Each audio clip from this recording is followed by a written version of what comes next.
Free Coffee Fridays are returning to the podcast all month long. I've partnered with my friends at JavaSock to give a handful of lucky listeners the new Self-Love JavaSock sleeve and a free coffee on me. Weekly winners will be announced on Instagram each Friday in the month of May, and all you need to do is email or DM me the code word coffee for your chance to win. It's that easy. Send the word coffee, nothing more, nothing less, just the word coffee by email or direct message, and you're automatically entered for that week. The code word coffee will be the same each week, so if you didn't win this week, you can still win next week if you send in another message for that week. You do have to be a United States resident, at least 18, and be a first-time winner. 2 ways to play, 1 weekly prize pack, and your next iced coffee, matcha latte, hot tea, or whatever you enjoy drinking is on me. To email the code word coffee, visit peaceofmepodcast.com or DM the word coffee at Piece of Me Podcast on Instagram. Thanks for listening and for being part of the Piece of Me community. Let's shift the paradigm to prioritize our peace and focus on the positive while creating balance to make living our best life the ultimate goal. We'll talk boundaries, self-care, mental health, and overcoming obstacles. You'll hear interviews and fresh perspectives to support you along the way. Let's elevate the conversation and level up our self-growth game. This is the Piece of Me podcast. Last week on the podcast, my guest, Paris Scobie, opened up about navigating life with her bipolar diagnosis. She talked about previous trauma, depression, her podcast, Live Well Bipolar, her involuntary hospitalization, writing her book, Crooked Illness, and much more. Hi, friends. I'm Lexy Lee. If you're new here, welcome. And if you're not, then welcome back. This episode is the second part of that conversation.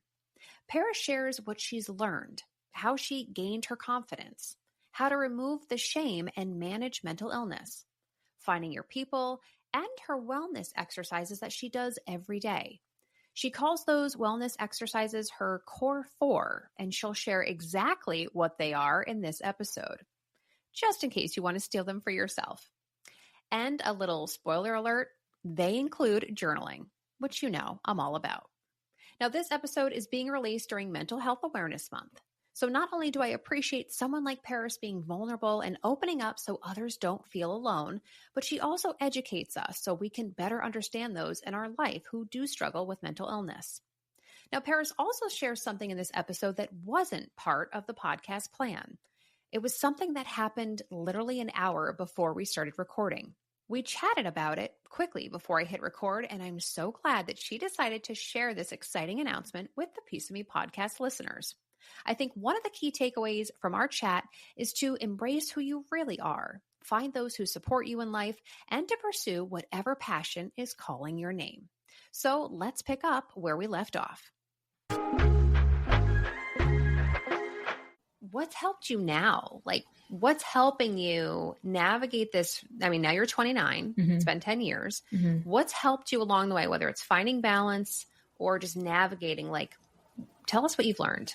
Yes. So what I've learned over the years is I've built up so much to kind of get rid of that shame, right? That shame, that fear, that isolation through building up core relationships, finding my purpose, and cultivating my community. So I first had to start with, and this has changed over time, but finding my purpose.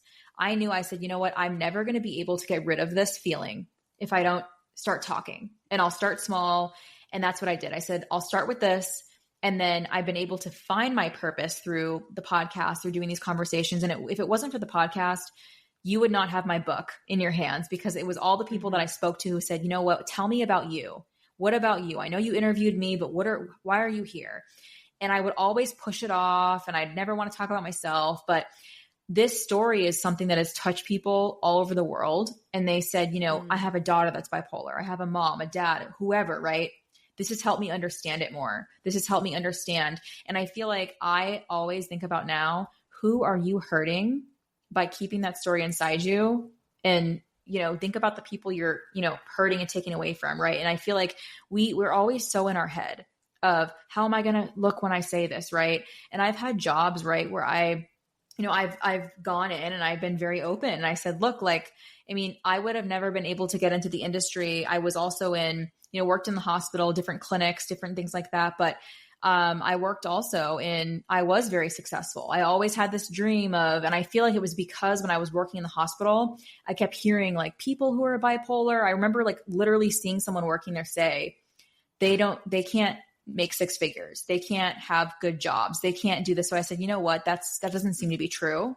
And I'm going to do it. And I did it. And I did it. And I did that in the jobs that I was in, but I would have never had the confidence to be in the field that I was in, where I was in software sales, working with, there's different verticals, but healthcare organizations. And I would have never had the confidence to be in a position where I'm cold calling companies, where I'm getting on calls and like talking to clients, had I not started the podcast, because I learned how to communicate, how to ask questions. And I feel like that is what got me. Again, it's all about getting out of our comfort zone so we can uncover what we are covering up ourselves. Now, how do you get rid of the shame? Because, you said things like, fear can lead to isolation. You got to find your people who are going to support you. You need to have your community. But how do you actually get rid of the shame? Do you just keep talking about it so that you kind of accept it first before anybody else can accept it? Or how does that go? That is a really good question. I actually interviewed someone who has now become a friend of mine. So she actually is a social worker who lives with bipolar. And she told me that she found me because she was on bed rest for a year and she was just looking up podcasts about bipolar. And she said, I found your show, and what stuck out to me, she's like, I've been listening to all these episodes, and people you talk with, she's like, they don't have shame. She's like, that's the common thing I see is they don't seem to have shame about talking about this. And she's like, the more I listened to it, the more it started to lift for myself, to where I said, you know what, I'm going to start a social media page and talk about my story. And she told me, she's like, you were actually the catalyst for me, starting this, and now having the courage to reach out to you and, become friends and then share her story. But I think that's how you get rid of the shame. And at least that's for me. That's how I got rid of it, is by finding other people, like real other humans that I can connect with and talk with, who also have a diagnosis, and being like, hey, how do you manage this, or what works for you? And now I have such a big repertoire. I've done I just hit 200 episodes of the podcast, and I feel like it's 4 years of consistency of doing this, but it's like, now I feel like that has helped me to where I'm at a place now where I don't have any shame. I can go into any room and say, look, my name is Paris. I live with bipolar disorder. We all have titles, right? We're a mom, we're a sister, we're, wherever we're working and whatever those titles look like. But I say, I'm a podcaster, I'm an author, I'm a speaker, I'm an advocate, and I'm someone living with bipolar. And that's advocacy is my favorite title, because it allows me to be able to reach those people. And I feel like that is what's helped me, because I have people reaching out to me from all over the world. And like this one lady I was talking to last week, she said, I found your podcast and I've been listening and I've been really struggling. I've been, in a really deep depression, and we talk now back and forth every day. And she's found other people through finding my page and has found other people. Oh, wow. And now it's like, it's just so cool to see that cloud lift from her, where she's changing in the conversation. Because before it was very, I'm having a very hard day today. I'm struggling to even get up and do things. And now it's like, she's checking in with me. She's like, how has your week been? How are you doing? And it's so cool. And I think that for me is the way to get rid of the shame, is through those relationships and finding those people who live with the diagnosis, and, finding those people and having those connections. Cause I feel like that kind of cascades right into, now I have the relationships, I have these people. And now, whether or not you want to be the person to go out and build your own community, or, you found your purpose and whatever that work looks like. And I feel like it's through these conversations that we can encourage each other, right? Of, what are you passionate about? What is your purpose? What do you want to do? And it doesn't always have to be like, I want to go tell the whole world live with bipolar. It doesn't always have to be that. It could be, I've always wanted to do more of this, or, I'm into this, and we can help each other mold that. So that's, for me, is to answer your question, is how to get rid of the shame, is finding more people who also live with the diagnosis and getting their insight. And what do you do? And what have you done? And I think for me, there's really a lot of things I do today. I have a list of 10 things that I track every single day. I also, I started struggling at the end of last year with like some gut health issues. I'm thankfully not dealing with those issues anymore, but it got me into tracking all my meals, right? Because I think a lot of what we consume goes back into how we feel and our mental health. Absolutely. And, whether it's your nutrition or what are you listening to? What podcasts are you listening to? What TV? What is this, right? So I track every single day. I sit down and I have this core four that I do. So it's reading at least, 10 pages of a book, silence outside, journaling, and then listening to a podcast. I do that every single day.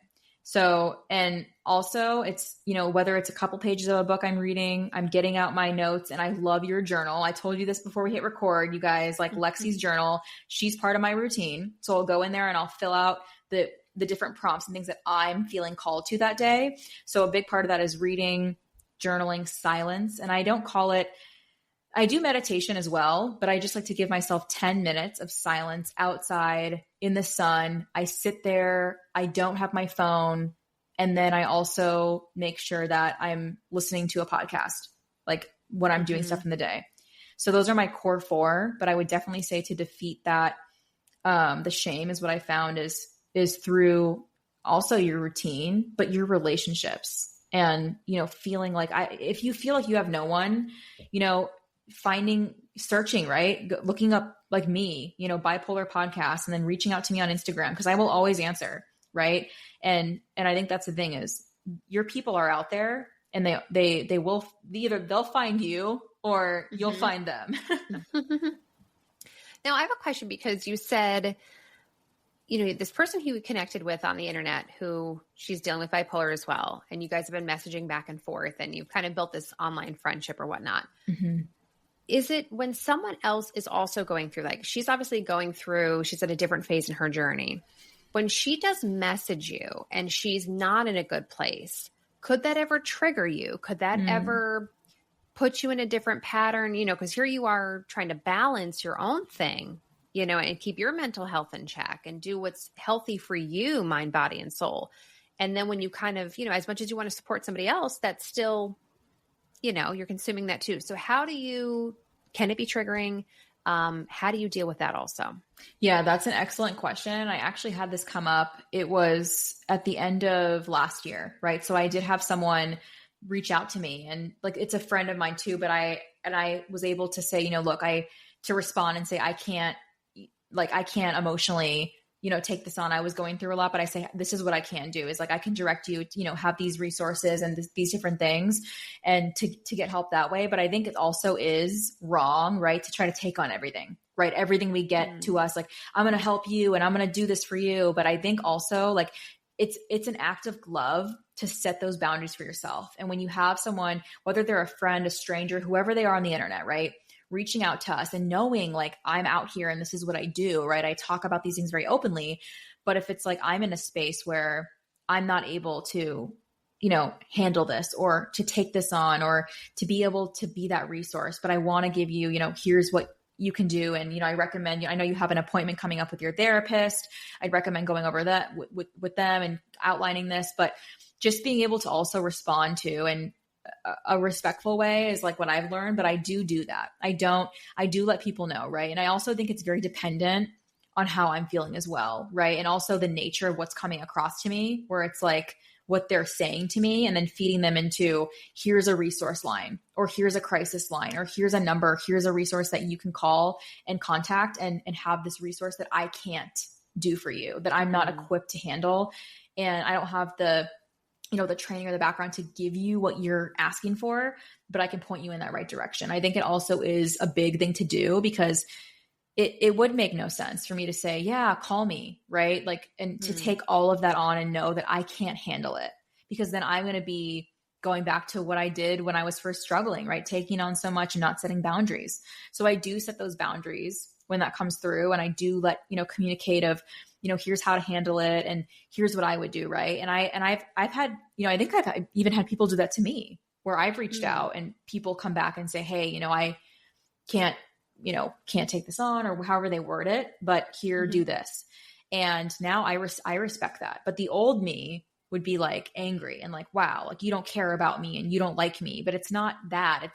I see it, I understand it now from doing the work, but the unhealed version of me would see that message come through from someone and say, oh, you just don't like me, or you don't want to, and it's now I understand it from doing the work for so long. But I think that's a really good question, right? Because it is hard to feel like you have to always respond and do a certain way, but you can still show up and be present for people, but let them know like, hey, this is the boundary. And if it's crossing a line, like I've had friends that I've had to sever ties with because of that, where I'm watching them, go through a lot of the stuff that I went through, and I'm saying, hey, but I'm also not a therapist. I'm also not a psychiatrist. Right. So letting them know, like, you need to share that with the people you're working with. And I can only give so much, and I can only provide so much guidance, but, yeah. So I would definitely say to people listening, if you feel like you're that person, right, where I need to say yes, and I need to handle everything, you do not. So thank you. That was a good question. As I say, it's okay to put your own oxygen mask on first, right? Before you help anybody else, because it's true. I mean, and you can't pour from an empty cup. And I love that no matter what you're dealing with, it's okay to say to somebody, I don't have the emotional capacity to take this on right now, and to have that kind of honest conversation. And you were talking about resources and how, people might be looking for that. And I'm thinking about your book. I'm thinking about your podcast, and nobody can see us right now, but Paris actually has a copy of her book, Crooked Illness, in like poster size. It looks awesome on the wall behind her. It's a beautiful cover. And she gets into, this is a good size book. I mean, this is not, we haven't even touched, there's so much more we could get into, but I know we only have so much time. What do you want people to take away from your book? Where can they get this book as well? Like this is a resource in itself. So tell us a little bit about the book. Yeah. So you guys can get the book. It's available on Amazon, and also you can find and connect with me. It's at Live Well Bipolar on Instagram. And I also have, sometimes I do, sometimes I don't have physical copies on me. So if I'm going to events and I have my books available there, I will have some. So I do have had people request that they want me to send a signed copy with a message, and I can do that as well. So you can either get it from me if I have the copies available on me, or on Amazon. I'm also releasing it an audiobook as well. So I'm working now with I have the cover, and then the audio engineer, I need to record it. That's been coming up a lot. So it's available on Kindle, paperback, hardcover. Audiobook will be available this year as well. And then, the biggest thing I want people to take away from the story is I want you to be able to see the parts of yourself that you feel, you might not have, maybe after you're done reading, be like, wow, like that's some part of my story or my journey that, I really never gave myself enough grace, or I really never allowed myself to explore that as much as I would have liked to. And why is that? Right. And there's journal prompts in the book themselves. So at the end of each chapter, what I do is I have, at the end of each chapter, I have a question, right? So for example, I just flipped right now to the end of the chapter 5, which is what's healing. I have a reflect portion. So you can go in and I say, what do you love the most about yourself? What is a quality that you possess that you really admire in yourself? So letting you give your own takeaways from my chapters and what I share. And really that's why I wrote it, is to be a map and a guide for you, whether or not you live with bipolar disorder or love someone who does. It really shows you this entire journey of what it was like for me to go from misdiagnosis, diagnosis, hospitalization, working at this, hospital, different clinics, getting into launching the podcast, finding my purpose in the community, and really how you can kind of tap into key parts of my story and say, I feel like I've done this, or this is how to do it. It's really a guide for you, and to really have that map of something that you can pull from and hold into your hands and say, this is what I needed to read because I never gave myself permission. And now I feel like I can do the work on this thing that maybe I didn't even realize that I, wasn't able to do before. So it's really about those realizations. And, through my story is that light to kind of shed it out for you guys listening on what that can look like for you. Mm-hmm. And I think too, when you're reading something, it's easy to feel like it's you're doing the work in itself. But when you have those questions and you have those many check-ins that you have to reflect, you have to dig deep, and you have to kind of, to really, I mean, they're journal prompts. They're really self-reflections to get people thinking. And I think that really does put people on a journey. And in itself, it's a resource. And I think I knew you would really resonate with that too, with, just from putting your journal together and putting that out that people can have and hold and take that time to reflect. And that's really what, the end of my chapters is, like, again, like another one I have is think back to a time in your life where you felt you were at rock bottom. What helped lift you up the most when you were at your lowest point? So it gives us a moment to go back and say, because I feel like we often don't celebrate ourselves enough. So being like, hey, I was at this lowest point here. Here's what helped lift me up. Or even if it's right now, I feel like I'm at my lowest point and here's who's helping me, or here's the resources, or what this looks like.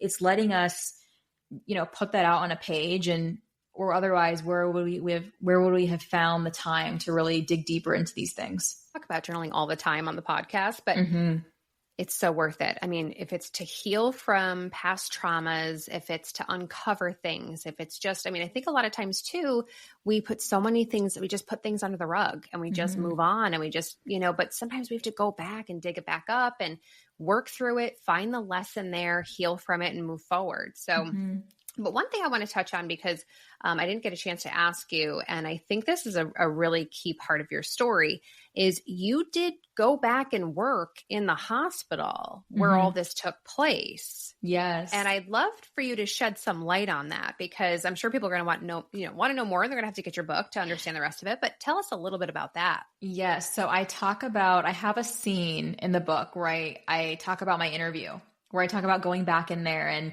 I was like, oh my gosh, like the lady who checked me in was the one who used to check me in for my appointments. I'm like, she's going to recognize me. She's going to remember me. It's over. It's, I'm a fraud, all these thoughts of why am I doing this? And I really show you that in the story of like walking through and sitting in the lobby and waiting for my interview.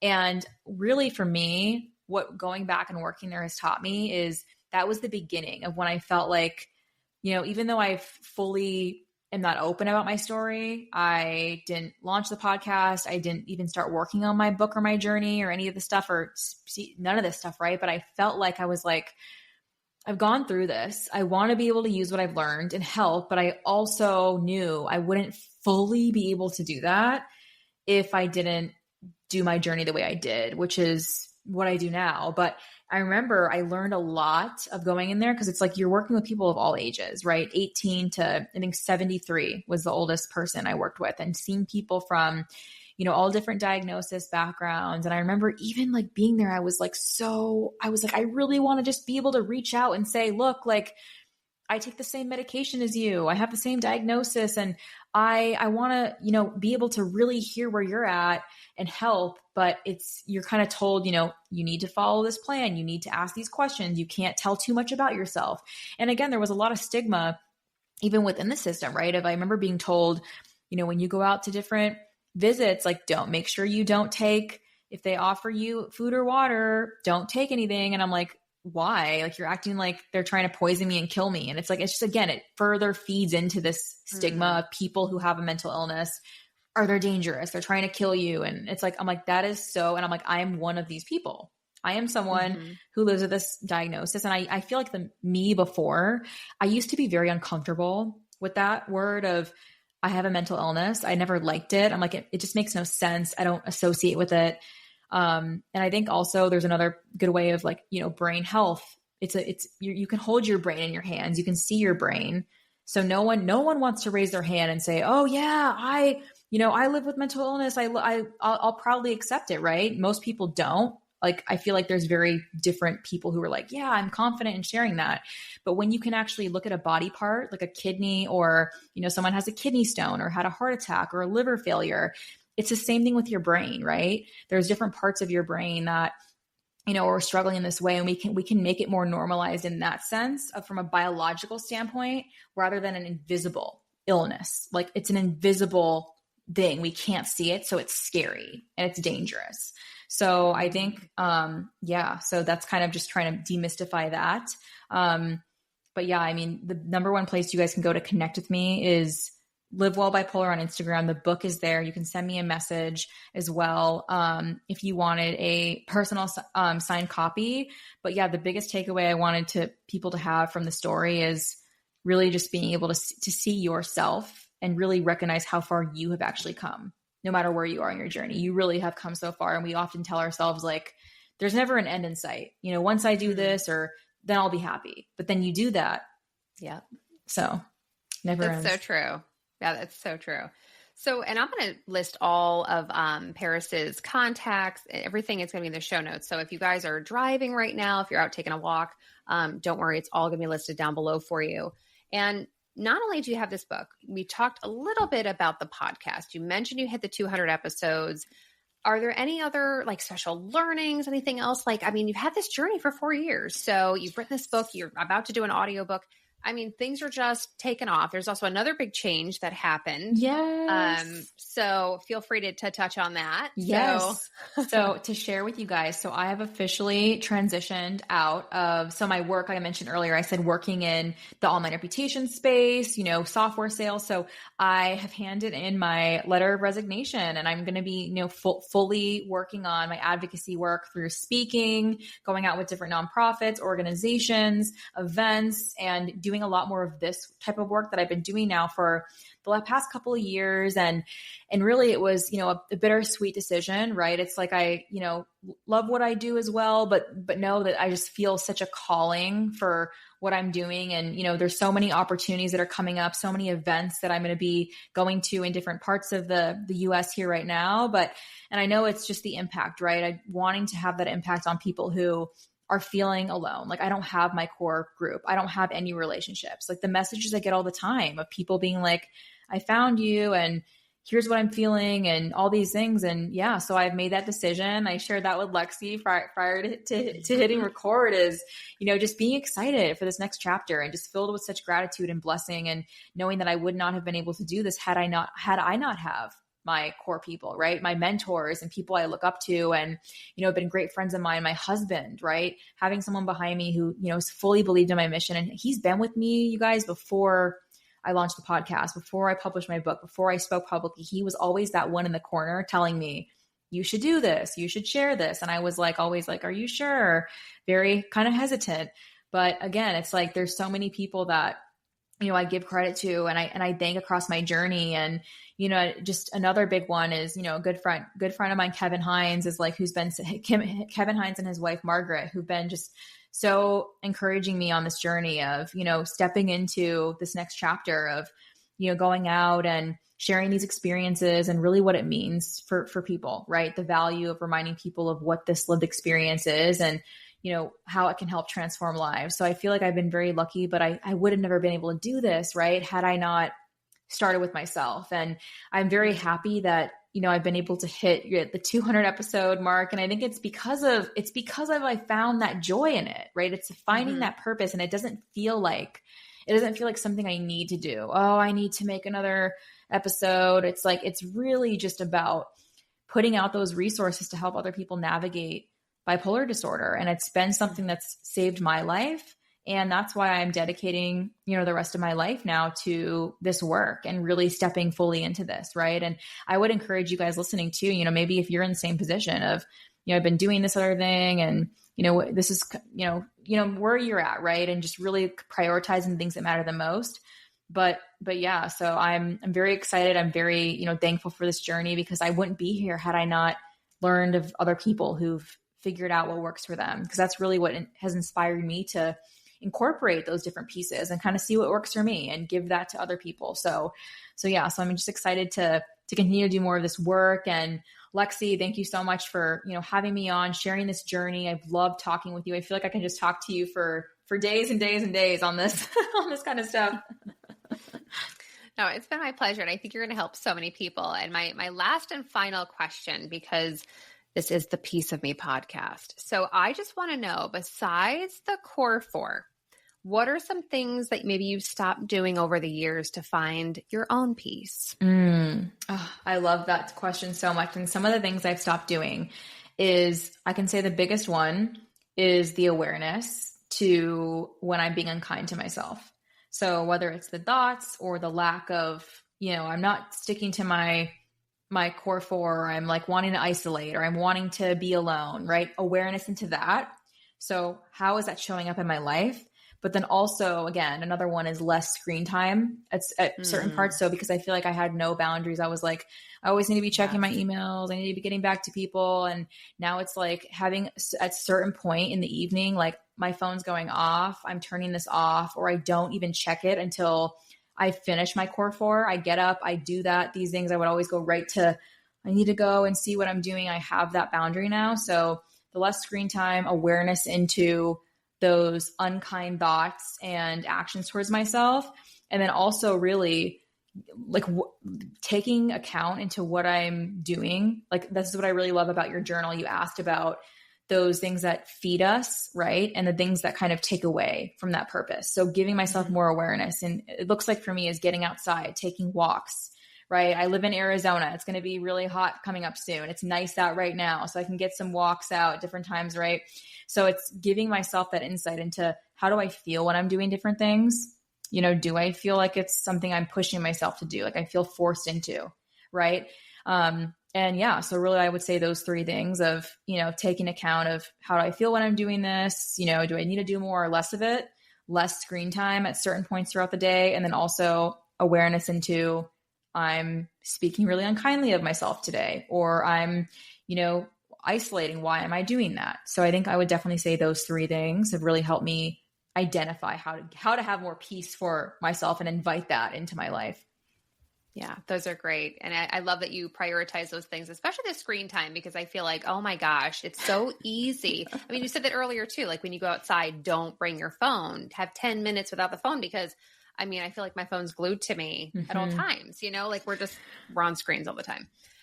No, this conversation has been so enlightening, Paris. And thank you for the work that you're doing for Live Well Bipolar, for the podcast, for the book, Crooked Illness. I mean, you've got the audiobook coming, you have speaking engagements. She has her own platform on Instagram. She's connecting with everybody. So you're doing great things. Thank you for all you're doing to support that community as well. Oh, thank you. Well, thank you so much for your kind words and just, being able to help me kind of bring more of this out, right? Asking those great questions to help me kind of dig deeper into these different parts of my journey and my story. And I feel like that's really what means a lot to me, is being able to talk about these things to really have that effect on others, right? What can I share that'll have that effect that sits with someone else where they're listening to this episode and they're saying, wow, my takeaway from this is I'm going to do less screen time too, or I'm going to go back to more journaling too, or, I'm going to, message Paris and connect and, get our book or whatever it is, that's whatever the takeaway is, right?